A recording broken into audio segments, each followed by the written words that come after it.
I am performing microneedling on this client to help her with her acne scarring and overall texture. Let's jump into microneedling. To disinfect your skin, I am going to be using green soap. It's really great to use. It's an antibacterial soap. It'll help cleanse the skin. This is really important. I've already disinfected her skin, and so now I am wiping off the numbing that has been sitting on before I get started. I am now using a glide, and I will use the glide, microneedle over the glide, and then I will put more of that serum on her. My favorite method is to apply the serum after I've caused the microtraumas or those channels in the skin. It penetrates deeper this way. I'm going in with a 2 and I'll stay at a 2 for most of this session. She does tell me at some point, and I'll call it out when it's getting a little bit uncomfortable. I numbed her for 20 minutes, so she's pretty numb, and so this redness just shows how deep a 2 can be. I knew we were focusing on acne scars, and in order to really treat acne scars, I do recommend using a 2. And so when I'm working on her cheeks, I'm definitely staying in that depth. On her forehead, I've worked on her before. I know her skin. She does have Botox. Currently, it's kind of wearing off during this session, but I do her Botox treatments. I know what we're trying to achieve long term, and she's my cousin, so I want to make sure that she's a good representation of my brand. So I do all the things. I'm going to continue to do all the things for her. So all of that to say is I'm using stem cell booster from KRX, and that's just to make sure that we are regenerating that collagen. And I'm doing the stamping method on her temples. Again, we're working on acne scars, and so I will glide over, but then I'm going to go in and I'm going to stamp where needed. In the temple area, I tend to be more of a fan of that stamping method because it just allows more trauma, for lack of a better term, in that area, and I really like the results. So we want to be super careful. It's really thin skin on the temple area, so when you see me going down there, I am using the stamping method. As you can see, her scar, her acne scars, this is going to be such a great treatment for that. Microneedling is going to allow me to produce collagen in those areas, and that's going to help tremendously with the acne scars. What I'm also thinking about when I'm looking at her is she's really young, so she doesn't need a lot of different treatments, but I'm using the eye booster under the eye just because it's a little darker in that area. She's my cousin, so we are Latina, and because of that, we tend to have a little bit of hyperpigmentation under our eyes. And so whenever I am going over that area, I am the only serum that I'm using right under her eyes, and you'll see me apply that after I go over with my microneedling pen, is the under eye serum, and that helps with hyperpigmentation. It helps with fine lines, but I really want to make sure she doesn't have a lot of fine lines, right? So I really want to make sure that I'm just treating the hyperpigmentation, and that was my main concern in that area. Everywhere else, I am using the stem cell booster, but I am also using threads. This is the first time I'm using threads, so I'll let you know what I think about them, but it's from the KRX brand, and it already comes in the syringes. When you see me use syringes, I'm actually pulling out the amount of serum that I'm going to use.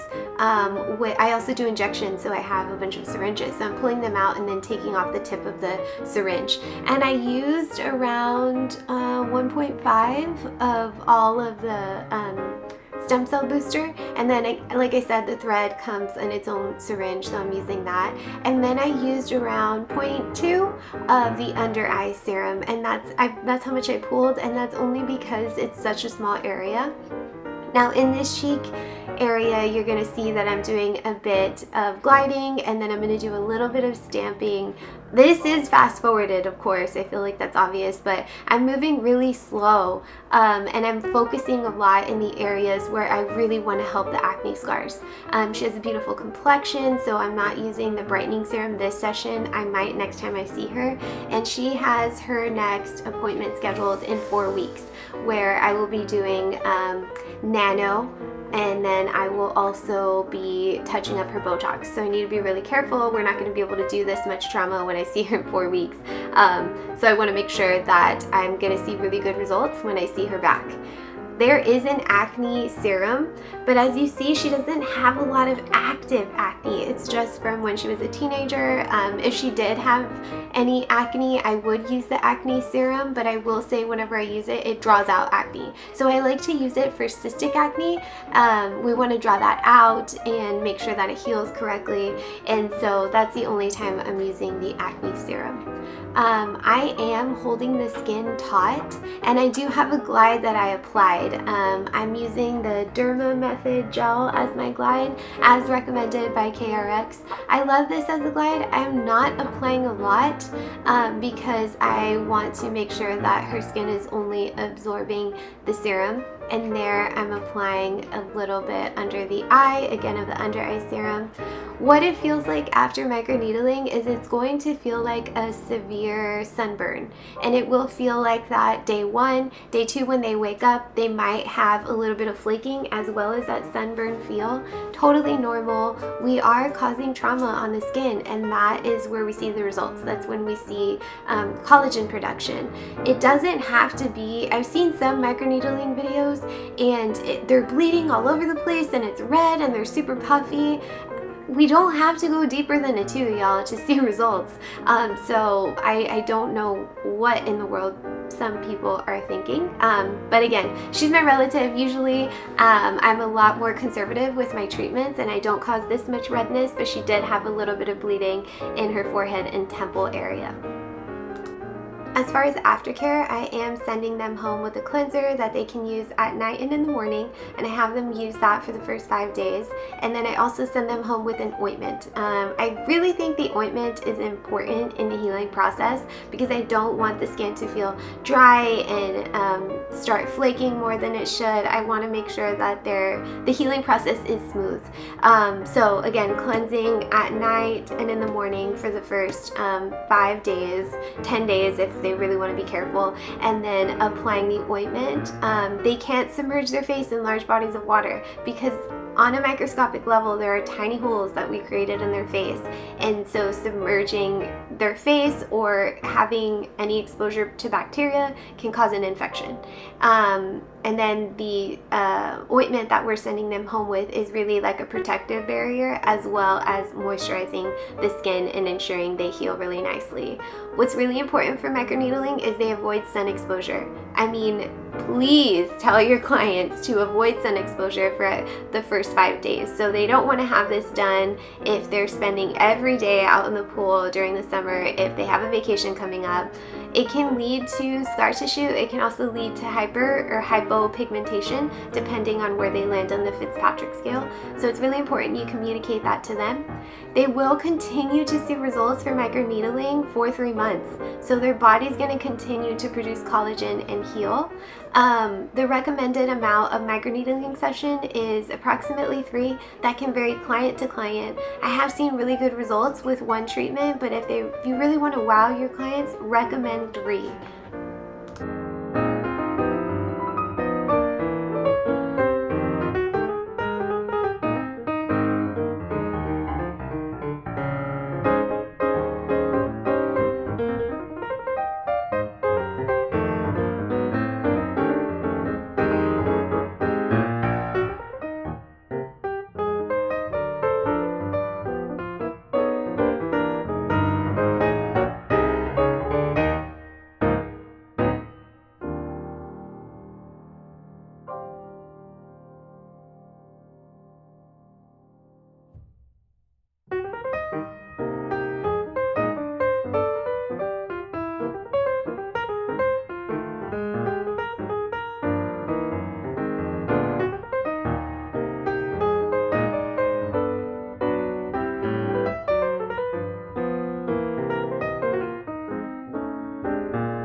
taking whatever's left of the threads and I am just rubbing that all over her face.